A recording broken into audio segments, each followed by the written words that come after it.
Hello, friends. I'm Jackie Iker, and this is a children's message for the week of May 15th. We're partway through May. It seems impossible to me. And I'm here to begin, as we usually do, by taking a deep breath. And I have been practicing heart breathing, which means that when I take a deep inhale, I imagine that air is going straight into my heart and filling my body, helping to unfold my heart. And then when I release it, I'm imagining that love and air is coming out.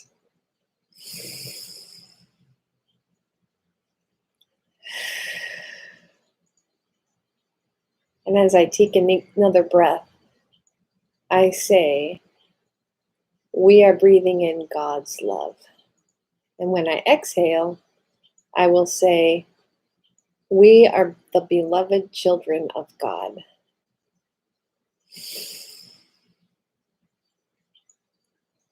I am breathing in God's love.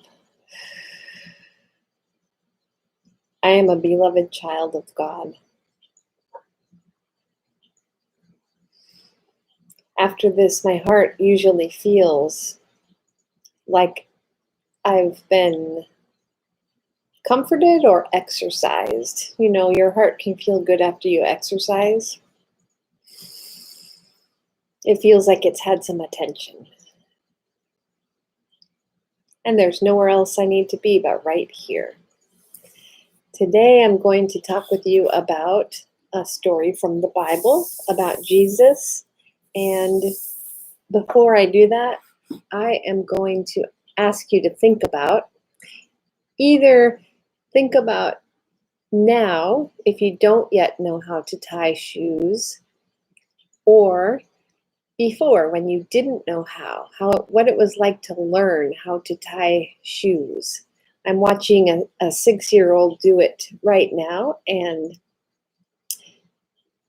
it just takes a little bit of time and concentration, and it's the untying that makes it almost hard not to have a knot when you're done. So I usually help with the untying part. And sometimes you do end up with a knot. And that's very frustrating. It's a puzzle. And so just imagine tying that shoe when you were just first learning, or if you are just learning.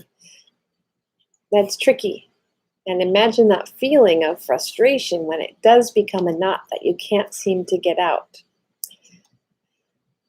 I have the story today that is from the Bible about a group of people that had a big problem to untangle together, like the knot on your shoe. This is from Mark chapter 6, verses 31 through 44. And you may have heard it, you may not have heard it. This is an important story, and lots of people have said different things about it. We'll talk about some questions at the end. Jesus and the disciples had been working hard, and with many people coming and going and no time to eat, Jesus told them, "Come by yourselves to a quiet place and rest for a while." They all left in a boat to go there. Many people saw them leaving and ran ahead so they could be at the place Jesus and his disciples were going when they arrived. When Jesus got there and saw the big group, he felt compassion for them because they were like sheep with no shepherd. He started teaching. Late that day, the disciples said, "This place is so isolated and it's late. Send the people away so they can go buy something to eat." "You give them food," Jesus said. But the disciples said, "Should we buy food that costs 8 months' pay in order to feed them?" Jesus said, "How much bread do you have?" "5 loaves and 2 fish," they said. Jesus told them to seat all the people in banquet fashion on the grass. Jesus took the food, gave thanks, broke the bread and fishes into pieces, and gave it to the disciples. The disciples set it before the people, and everyone ate until they were full. There were 12 baskets of leftovers, and about 5,000 people ate. That's kind of an unbelievable story. Maybe you can think about what part stood out to you the most. For me, it is maybe like some of you, 5,000 people eating in a banquet, and all that's served to begin with were 5 loaves and 2 fish. But at the end, the leftovers were even more than that. That stands out to me. What do you think it would have been like to have been one of the people in the crowd that day?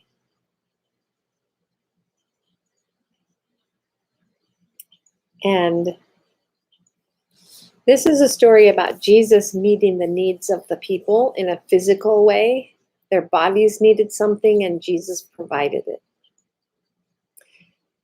Jesus also provides for our spiritual needs. And that's something that's in your heart. Maybe you could think of it that way, or your soul.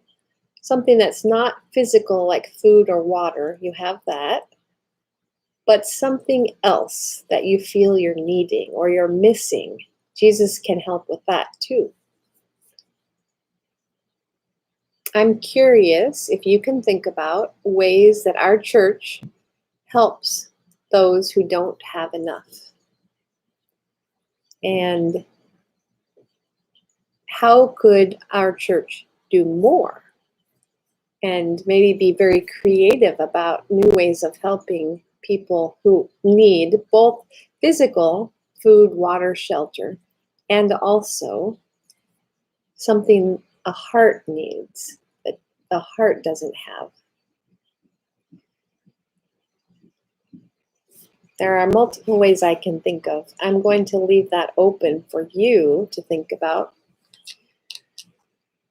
I am putting a story that I read on a video in the newsletter too, and there are some important things in there that have to do with this. So I hope you'll pay attention. This is the book, Earth is Holding You. It has beautiful pictures. It was written and published in Oregon, which I love. Friends, I hope you'll think about this story and how it is that God can provide for all. God's love is abundant, and there is enough food and shelter and connection to go around for all of us. It's not just people who get there first or people who do certain things. God's love abounds to all of us. So as I say this prayer, it's a gift to you. You can hold out your hands and bring it to your heart. Compassionate Christ, you care tenderly for us in mind, heart, and body. Please open our eyes to the needs of those around us today and make us your hands like the disciples in serving those who are in need. Amen. I am breathing in God's love.